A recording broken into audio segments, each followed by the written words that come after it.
Well, I think we're going to get started. So the final talk for the day is Kristie Yoder, and her subject is up on the board here, her two omas. So I'm going to let her go. Betsy said this is actually her and I in the nursing home. And I have my Oma's leg, so that would be me, and this would be Betsy over here on this side. My Oma Lina was, I don't know if she was any better, but she did a lot more finer work than my Oma. Oma was a wonderful, wonderful. They were both likes and rings. One from the south side of the river and one from the north side of the river. Oma, though, as you can, she was broad, she was big, she was a Summer from Germany initially, and the Summer family always said that she very well could have, she fits in with them very well. My Oma Lina was a much more quieter, more reserved woman. She grew up with us. I lived in that same house from the day that I was born until she died, and I don't know, I learned a lot from both of them. So I'm just going to tell some stories.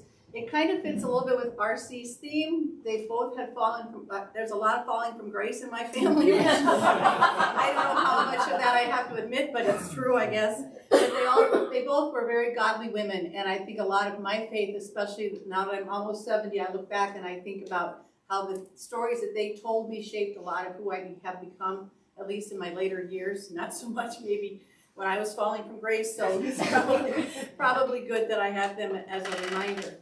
I'll talk a little bit about Oma first. I don't know if any of you have read the book that my younger cousin Jeremy wrote, Echoes of Elise.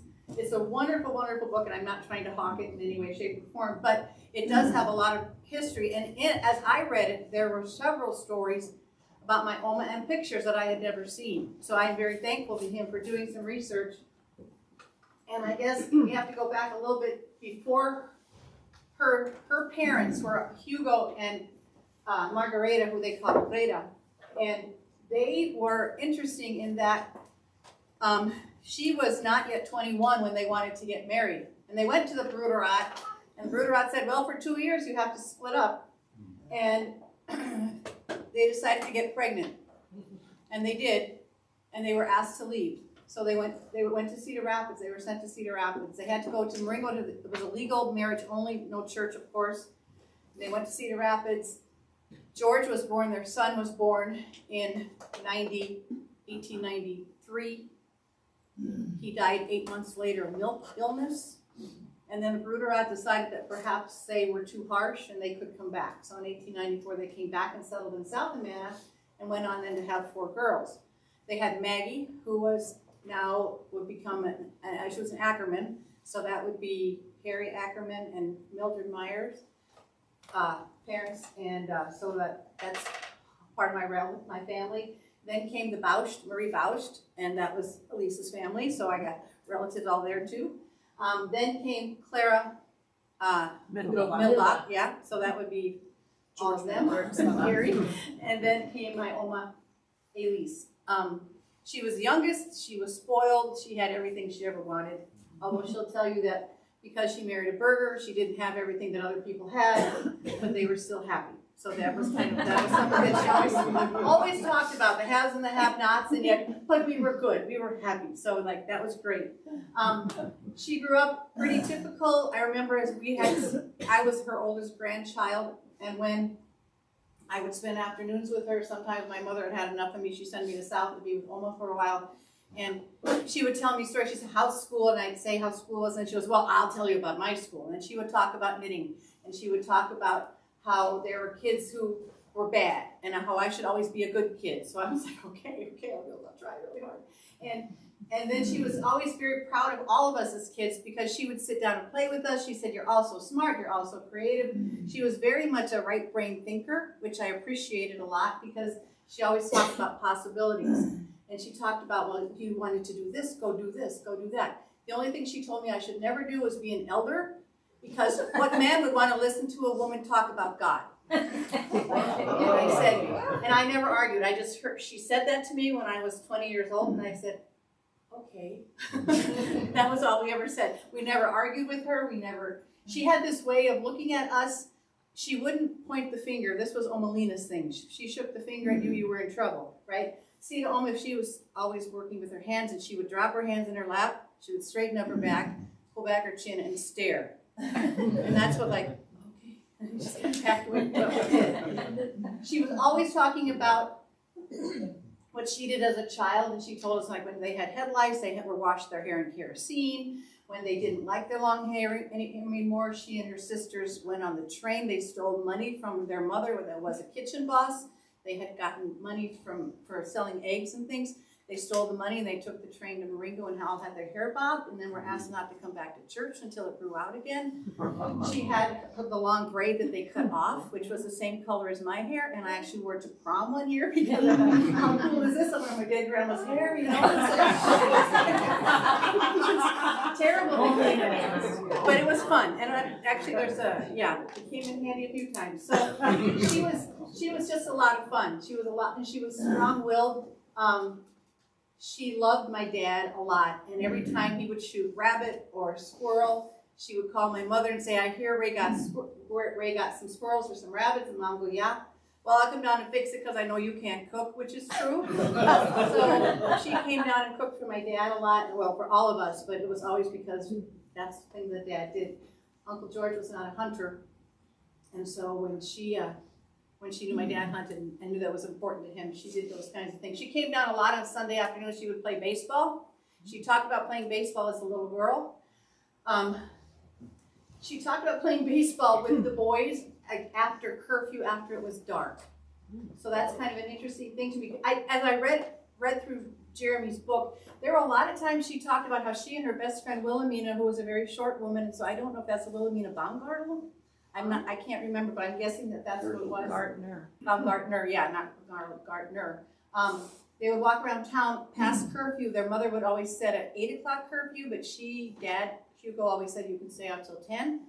So they would walk around in the dark at night, and they would go to sit on different people's garden swings, or they would walk down to the cemetery, and then they would go play baseball in the dark, in the fields with boys. I don't know. The stories are interesting to read and a lot of fun, and it makes so much sense in knowing who she was. She met Opa Henry, who I don't remember. I was 3 when he passed away.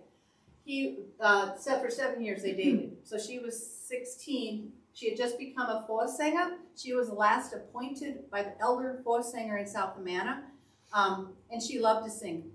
She sang loud, she sang proud, she liked to sing harmony, which when the first time I heard her sing in Sunday school, I was like amazed because her voice was very, very strong. She played a little piano. She was just a very creative, artistic woman. But she met Henry because he drove by on a horse and he winked at her. And that kind of started. He was younger than her by 2 years. So when they wanted to get married, he was not yet of the right age. They went to the, she knew how her parents had suffered getting pregnant, but she thought, well, let's try this again. So she got pregnant. They went and talked to an elder Ebrecht, E-B-B-R-E-C-H-T, a name I don't recognize at all or recall. And he said, well, no, but I know a justice of the peace, an elder August Koch from Middle. He's a pharmacist, but he's also a justice of the peace, so you can get married by him, and then you can just set up house, no party, no nothing. So that's what they did. They got married in November. My father was born in January. She always told us when we were young that he was a little tiny baby, and she would wrap him in a blanket and lay him by the wood stove. He was 10 and a half pounds. So there was that fall from grace. That kept on in the family. But she loved being a mom. Opa Henry was a woodworker.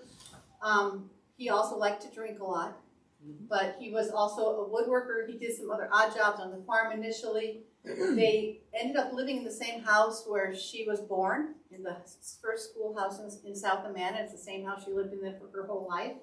In 1932, she and Opa, along with her parents, bought the house and remained there then for their entire time.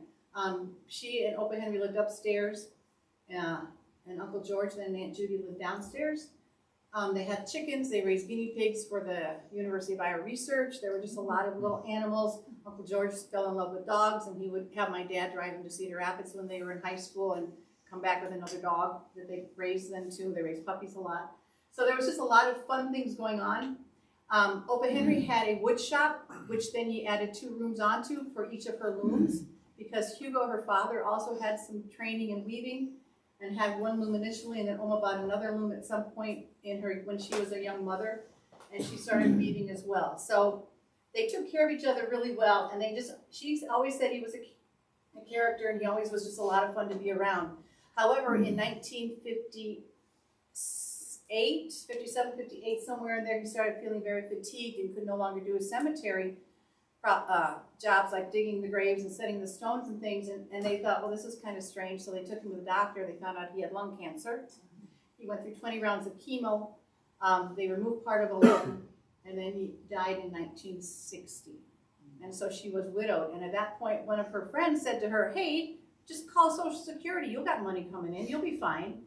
Well, she'd never worked, they told her. There's no Social Security for you. You haven't worked. So she went to work. She worked at the sandwich shop in South. And then after that, whoever was in charge of the wool mill at that time came into the sandwich shop and said, you could work for us in Amana. Okay. So there were a bunch of women from South who worked in Amana. Oma Berger was one of them.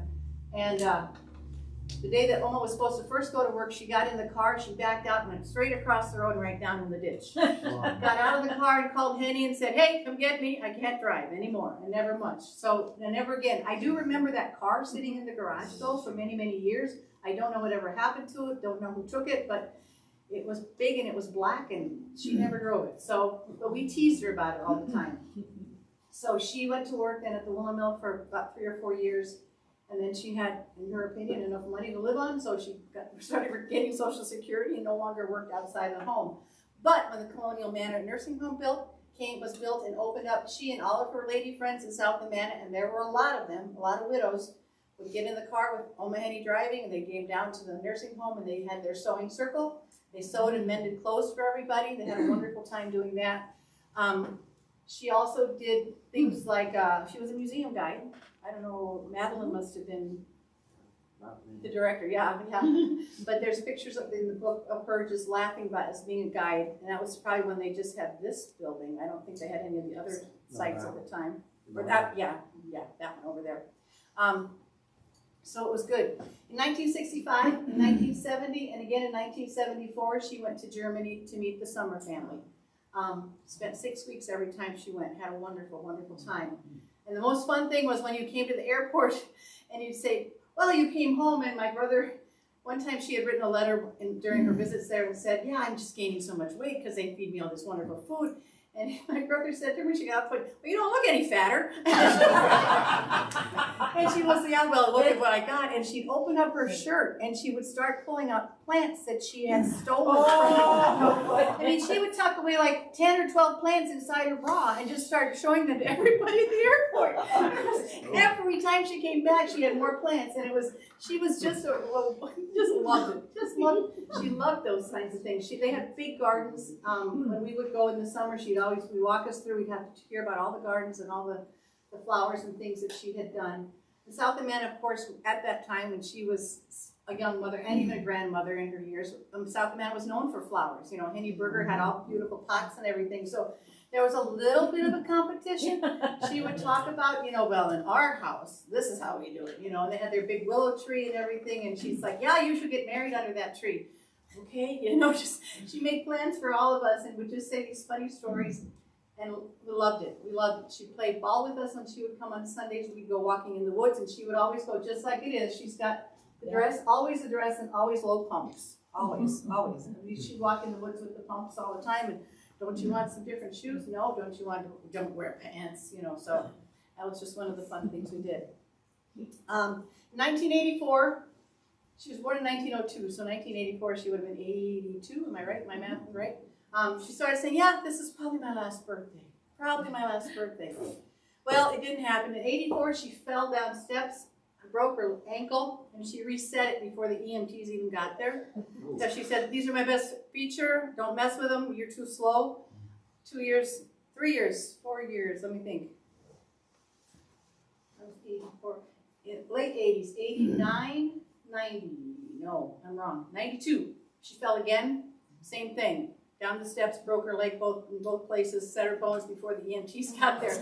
Just was mad about it. No one else was home. And I remember walking my dog, and I thought, okay, I was living in South at the time, and I saw an ambulance at her house, and I knew that George and Judy were gone. I thought, well, this can't be good. I get over there and she's like, yeah, Cubs made me mad. I got up, tripped on the rug.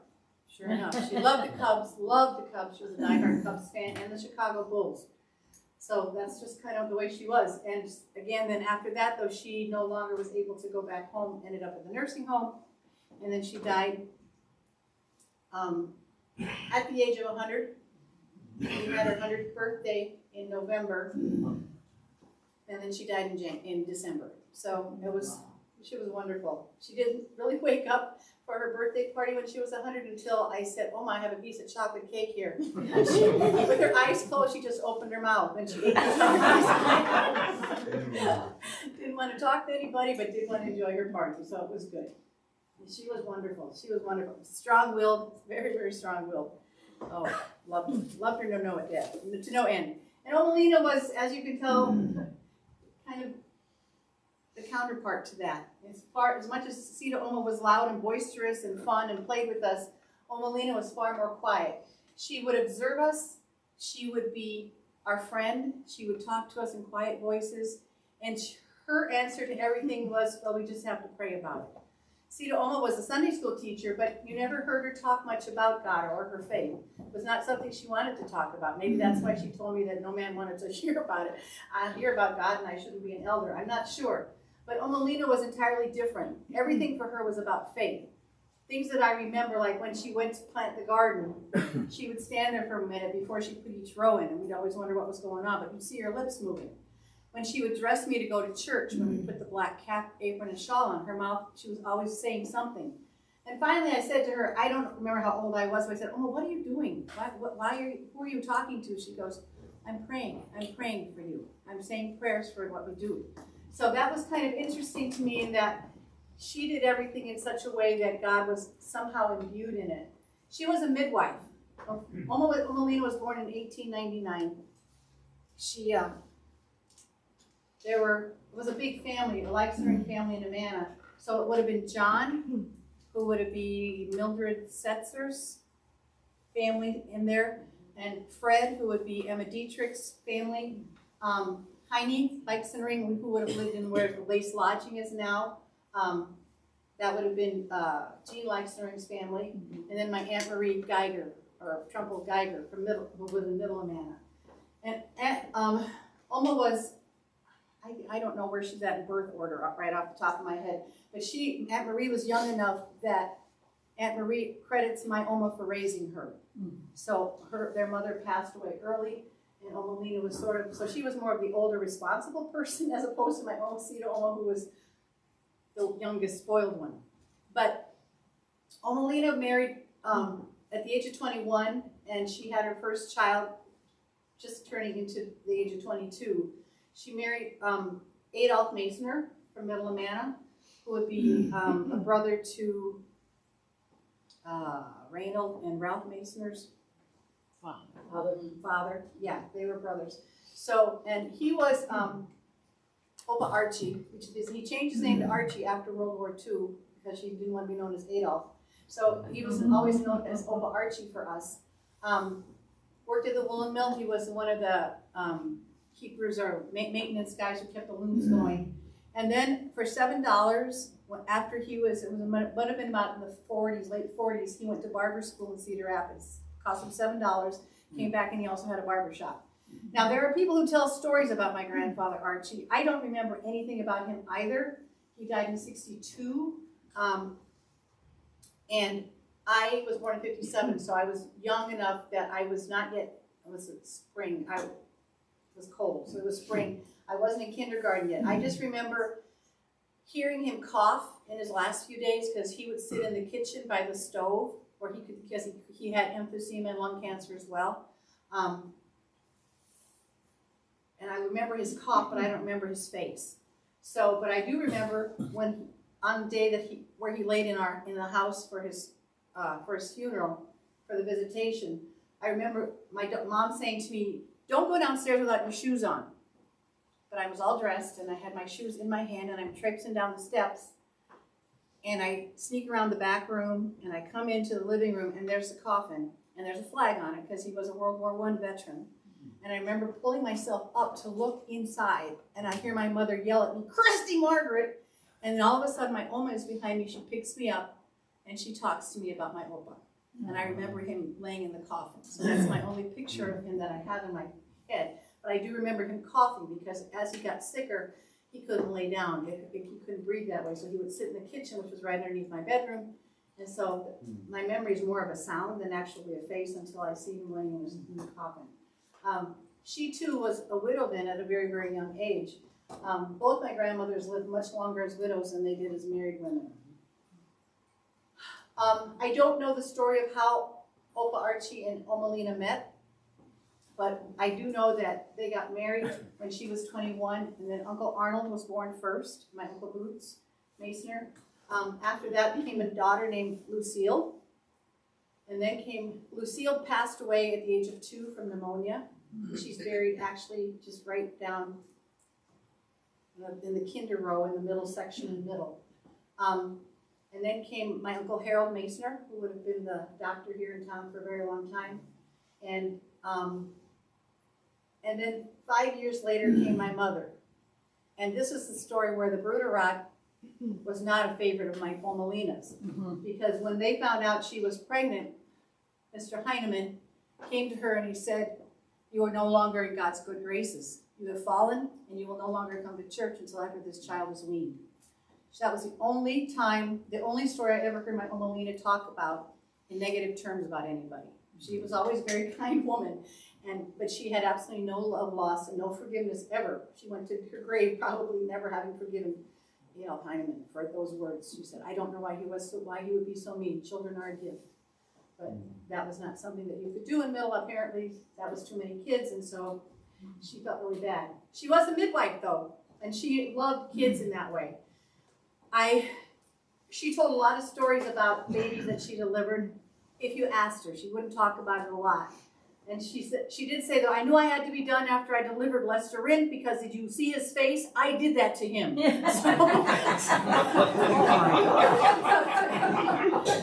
said, "My days are done. My days are done." He had a little crooked nose, that's all. But she delivered babies in high and in middle. And there were friends of mine who would come and walk in front of her because she had a 99% correct guess of whether or not you were having a boy or a girl, just by how you walked. So I don't know what that meant, but she didn't guess mine right, but that's okay. What was fun, though, is that every time her grandkids brought home a baby, a great-grandchild, she would unwrap the baby, count the fingers, count the toes, and with each one she would say a prayer. It was just so sweet. And she loved it. She had her sewing room sat right at the window. Her rocking chair was right by the window where she could keep an eye on Uncle Arnold's house. So she always knew what was going on there. She kept a very accurate picture of when die Hechte, which were her first set of great-grandkids, were twins that my cousin Sandra had when they came. And she would just get so excited. And every child had, she had a candy drawer, she had a sugar cube box, she had all sorts of things for us. And that was always the first thing she did for us, was show us the sweets. She was a wonderful cook. She always did all the cooking for us. My mother did not cook, for many, many years, except for Sunday nights when we would have macaroni and cheese or omelets. So that was the only things my mother ever made. But my Oma Lina cooked all the time. She did lunch for us every day. She did meals every Sunday. She had the entire family over after church for lunch. My Uncle Arnold joined the Presbyterian Church in Marengo, and so she would be hold dinner till they could come join us after their services on Sunday.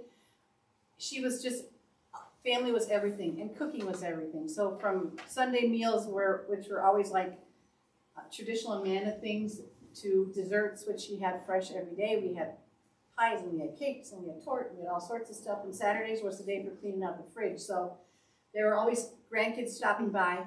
What was really cool, I thought, was just the idea that she felt everybody was always welcome around her table. There was a funeral in the middle. All the old ladies from town, all the widows from town would come, and they would do funeral lunch at our house. It was always kind of special when he came home from school at 3:30, and there'd be all the ladies sitting there, and they'd say, "Come tell us about the day," and we'd talk about it, and then we'd get to eat, minced ham and all the kinds of leftovers. It was good. It was all good. This is my Cita Oma's face when she was chastising you. Secretly, guys, she'd pull back like, oh, she would say that. This is my Oma Lina and Oma Archie. Boy, you do look like her, and Hannah looks just like her. Yeah, my Hannah youngest. looks Well, just my youngest was born the day that yeah. Oma's funeral was the day of Hannah's first birthday, and I've always said that You look if there's a way exactly that some spirit and some character personality moves from one to another, from one generation to another, yeah, that's it. The widow speak in the dimples, it's a dead giveaway, right? And my Opa Archie, my brother to me looks a lot like him, I don't know. Opa Archie was a music, loved to play music, because he learned it when he was away at boot camp, he learned instruments. So he came home from boot camp and from World War II with a guitar, a violin, and an auto harp.